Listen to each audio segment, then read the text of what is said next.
నమస్కారం. తీర్థయాత్ర కార్యక్రమానికి స్వాగతం. మన దేశంలో ఉన్న అష్టాదశ శక్తిపీఠాల్లో అలంపురంలోని శ్రీ జోగులాంబ అమ్మవారి ఆలయం ఒకటి. తుంగభద్ర నదీ తీరాన అమ్మవారు జోగులాంబగా భక్తులను అనుగ్రహిస్తున్నారు. అతి పురాతనమైన ఈ ఆలయంలో శ్రీ జోగులాంబ అమ్మవారు బాల బ్రహ్మేశ్వర స్వామివార్లు కొలువై ఉన్నారు. మహిమాన్వితమైన ఆ ఆలయ విశేషాలేంటో వీక్షిద్దాం.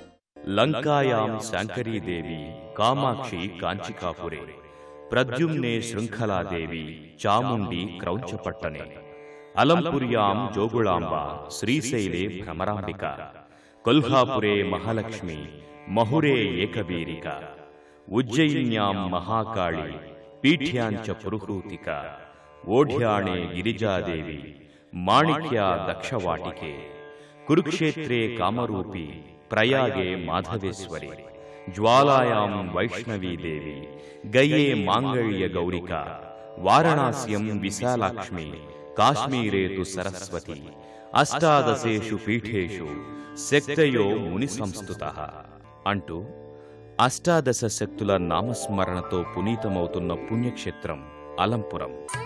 దేశంలోని అష్టాదశ శక్తిపీఠాలలో ఒకటిగా 5వ శక్తిపీఠంగా విరాజిల్లుతున్న ఈ దివ్యక్షేత్రంలో సాక్షాత్తు జోగులాంబ అమ్మవారు బాలబ్రహ్మేశ్వర స్వామివార్లు కొలువై ఉన్నారు.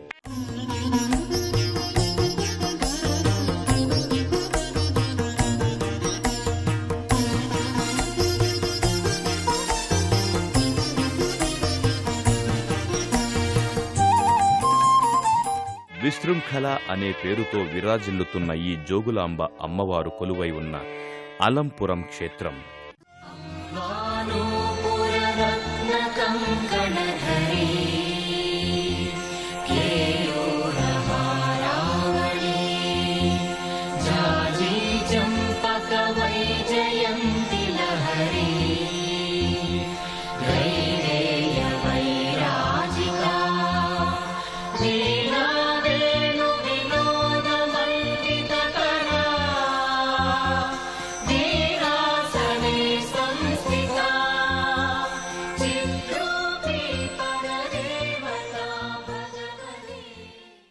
అలంపురం ప్రాంతం క్రీస్తు శకం 566 నుండి 757 వరకు బాదామి చాళుక్యుల ఏలుబడిలో ఉండేది.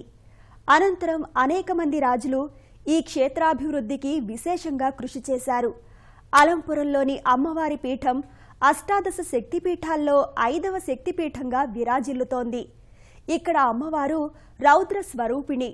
ఒకప్పుడు ఈ క్షేత్రం ఓ ప్రసిద్ధ విద్యాపీఠంగా విరాజిల్లిందని చారిత్రక ఆధారాల ద్వారా తెలుస్తోంది.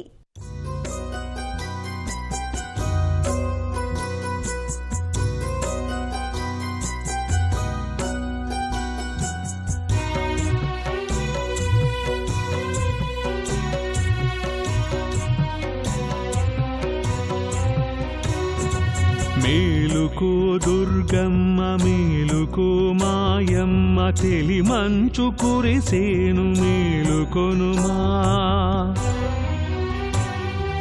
ఈ మలయ మారుతము నీ సేద తీర్చేను జగములే వేచెను మేలుకొనుమా. అష్టాదశ శక్తిపీఠాల్లో అమ్మవారి జోగులాంబ అనే అమ్మవారు పంచమ శక్తిపీఠంగా ఇక్కడ వెలిశారు. అందరి స్త్రీ దేవతలకు కూడా వెంట్రుకలు వెనక్కుంటే ఈ అమ్మవారికి మాత్రం వెంట్రుకలు పైకి ఉంటాయి. దాన్ని జట అంటారు. కేవలం ఒక పరమేశ్వరుడికి మాత్రమే ఉంటుంది ఆ జట. తర్వాత ఇంకా దేవతలందరిలోకి ఒక జోగులాంబ అనే అమ్మవారికి మాత్రమే జట ఉంటుంది. అంటే వెంట్రుకలు ఇలా పైకి లేచి ఉంటాయి.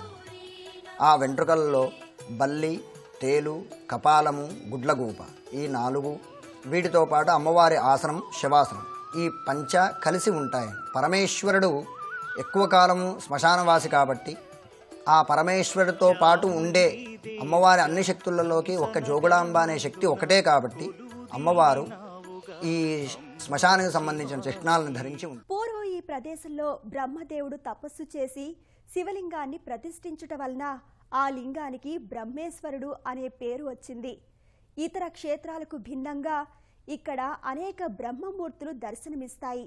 శ్రీ జోగులాంబ అమ్మవారిని దర్శించుకున్న భక్తులు ఈ బాల బ్రహ్మేశ్వర స్వామివారిని దర్శిస్తారు. ఈ లింగం జ్యోతిర్జ్వాలామయం. దీనిని అర్చించిన వారు అనేక పుణ్యాలను పొందుతారని పురాణాలు చెబుతున్నాయి.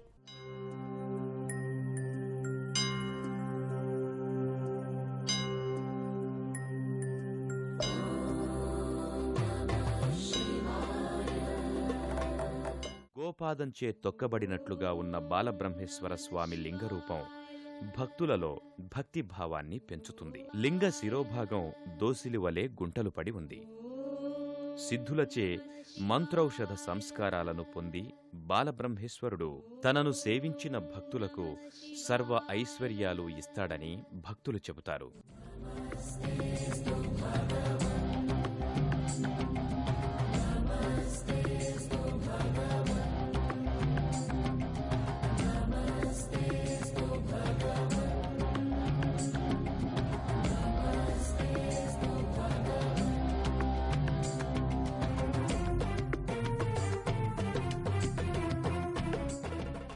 బాదామి చాళుక్యుల శిల్పకళాభిరుచికి, ఆనాటి శిల్పుల నేర్పరితనానికి ఈ ఆలయం ఓ నిదర్శనంగా నిలుస్తోంది. ఎర్ర రాతితో రూపొందించిన ఈ ఆలయం వివిధ శిల్పచిత్ర రాజాలతో, మండపాలతో, ప్రాకారాలతో మనోహరంగా ఉండి భక్తులకు ఓ విచిత్రమైన అనుభూతిని కలిగిస్తుంది. ప్రధానాలయ ప్రాంగణంలో కుడి భాగాన శమీ వృక్షం దర్శనమిస్తుంది.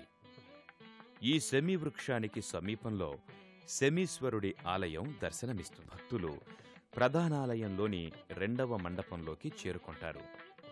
ఈ మండపంలో త్రిమూర్తులు, విఘ్నేశ్వరుడు, వీరభద్రస్వామి, కాలభైరవుడు, అర్ధనారీశ్వరుడు, సూర్యనారాయణ స్వామి, మహిషాసుర మర్దిని, పార్వతీ పరమేశ్వరులు ఆనాటి శిలామూర్తులు దర్శనమిచ్చి అలనాటి శిల్ప సంపద వైభవాన్ని మన కళ్ల ముందుంచుతాయి. ఇక్కడకు సమీపంలో జోగులాంబ అమ్మవారి గర్భాలయం దర్శనమిస్తుంది. పునఃప్రతిష్ఠకు ముందు అమ్మవారు ఇక్కడే ఉండేవారు. ఇదే మండపంలో ఎడమ భాగానికి వెళ్తే నవగ్రహాలయం దర్శనమిస్తుంది.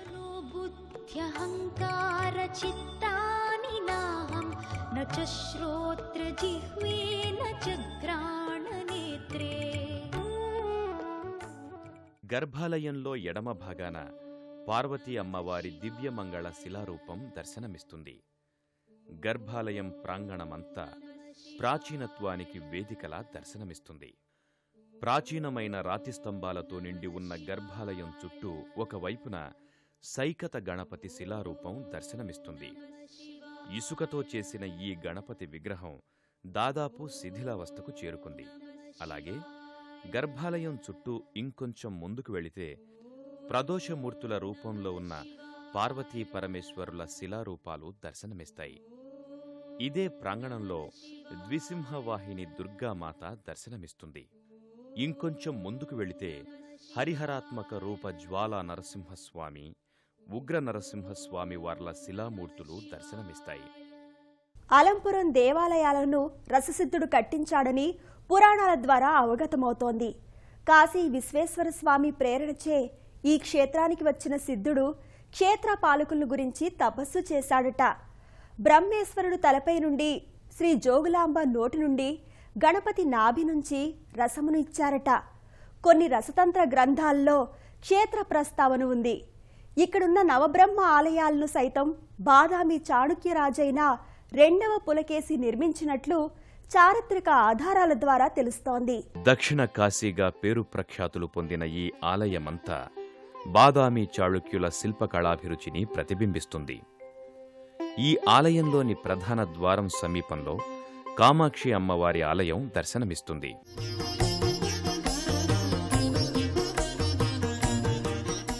కామాక్షి అమ్మవారి ఆలయానికి ఎదురుగా ఏకాంబరేశ్వర స్వామి వారి ఆలయం దర్శనమిస్తుంది. ప్రధానాలయం వెలుపలి భాగంలో రేణుకాదేవి ఆలయం దర్శనమిస్తుంది. పిల్లలు లేని మహిళలు సంతాన ప్రాప్తి కోసం ఇక్కడ రేణుకా అమ్మవారికి పూజలు నిర్వహిస్తే సంతాన ప్రాప్తి కలుగుతుందని విశ్వసిస్తారు. ఆ కారణంగానే మహిళలు ఇక్కడ రేణుకా అమ్మవారిని భక్తి శ్రద్ధలతో కొలుస్తారు. అనంతరం భక్తులు ఆలయం చుట్టూ ఉన్న విశ్వేశ్వరుడు, ఆగ్నేయేశ్వరుడు, పంచాయతనేశ్వరుడు, మార్కండేశ్వరుడు, పాతాళేశ్వరుడు, వెంకటేశ్వర స్వామి, వేణుగోపాలస్వామి, సీతారామలక్ష్మణులు, మోక్షగుండేశ్వరుడు, రామలక్ష్మణేశ్వరుల శిలారూపాలను దర్శించుకుని భక్తితో పులకించిపోతారు. ఆంధ్ర, తెలంగాణ ఇరు రాష్ట్రాల సరిహద్దుల్లో ఉన్న ఈ ఆలయం ఎంతో మహిమగలది. ఇక్కడున్న శ్రీ జోగులాంబ అమ్మవారు, బాల బ్రహ్మేశ్వర స్వామి వార్లు భక్తుల కోరికలు తీర్చే కొంగు బంగారంగా పూజలు అందుకుంటున్నారు. ఇతర రాష్ట్రాల నుంచి కూడా భక్తులు ఇక్కడికి వచ్చి మొక్కులు తీర్చుకుంటారు. ఈ బ్రహ్మల ఆలయాలలో గరుడ బ్రహ్మ, తారక బ్రహ్మ, స్వర్గ బ్రహ్మ, పదబ్రహ్మ, కుమార బ్రహ్మ, వీరబ్రహ్మ, విశ్వబ్రహ్మ, ఆర్క బ్రహ్మ ఆలయాలు భక్తులకు దర్శనమిస్తాయి. తుంగభద్ర నదీ తీరాన ఉన్న ప్రసిద్ధ పుణ్యక్షేత్రం అలంపురం హైదరాబాద్కి 200 కిలోమీటర్ల దూరంలో, మహబూబ్ నగర్కి 90 కిలోమీటర్ల దూరంలో ఉంది. పరమేశ్వరి శక్తి స్వరూపిణి, అమ్మలగన్న అమ్మగా ఆది పరాశక్తిగా పూజలందుకుంటున్న అలంపురం శ్రీ జోగులాంబ అమ్మవారి కరుణాకటాక్ష వీక్షణాలు మనందరి మీద ఉండాలని కోరుకుందాం.